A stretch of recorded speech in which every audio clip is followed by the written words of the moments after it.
काही दिवसापासून आपल्या डिस्ट्रिक्टमध्ये जवळपास 91 पेट्रोल पंप आहेत आणि खूप सारे पेट्रोल पंपावर खूप गर्दी होत आहेत. लोक त्यांचे वाहन किंवा ड्रम किंवा बॅरल हे सगळं घेऊन पेट्रोल पंपकडे जात आहेत. माझा हा सांगायचंय की हे जे तुटवडा निर्माण झालंय हे एकदम कृत्रिम आहे.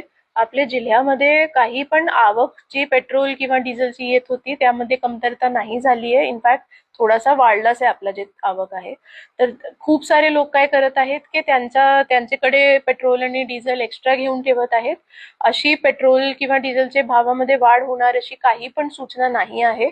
तर माझी सगळ्यांना विनंती आहे की अशी आपल्याकडे एक्स्ट्रा पेट्रोल आणि डिझेल आपण घेतलं की दुसऱ्यांसाठी ती टंचाई निर्माण होते आणि त्यांना खूप प्रॉब्लेम येते. थोडासा जे आवकचे इश्यूज होते, आपली आज सकाळी ऑइल मार्केटिंग कंपनी सोबत आमचे सेल्स ऑफिसर सोबत बैठक झाली आहे, जिथे जिथे सप्लायचे इश्यूज आहेत एक दोन कंपनीमध्ये